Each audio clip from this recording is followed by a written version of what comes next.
بسم اللہ الرحمن الرحیم۔ مولانا رومی فرماتے ہیں، اصل میں مرشد ہی مرید کو ڈھونڈتا ہے، مرید کی کیا مجال۔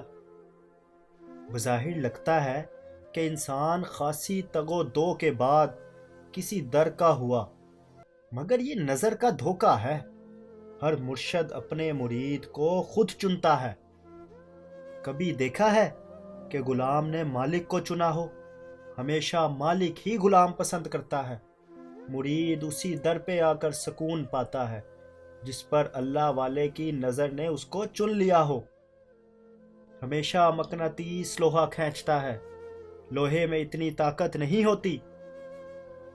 جن لوگوں کو ولی نہیں ملتا، اصل میں کسی اللہ والے کی نگاہ نے ان کو اپنے لیے پسند ہی نہیں کیا ہوتا۔ جس دن کوئی ولی ان کو چن لے گا، اس دن اس کے در پر جا کر سودا کر آئیں گے۔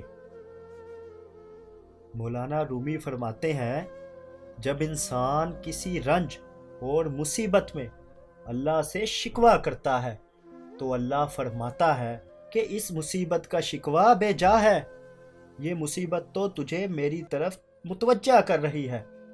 تجھے شکوہ تو اس نعمت سے ہونا چاہیے جو تجھے مجھ سے بے نیاز بناتی ہے۔ مولانا رومی رحمۃ اللہ علیہ نے فرمایا، اگر تم قرآن کو آنکھوں سے دیکھو گے تو الفاظ نظر آئیں گے، دماغ سے دیکھو گے تو علم نظر آئے گا، دل سے دیکھو گے تو محبت نظر آئے گی، اور اگر روح سے دیکھو گے تو تمہیں خدا نظر آئے گا۔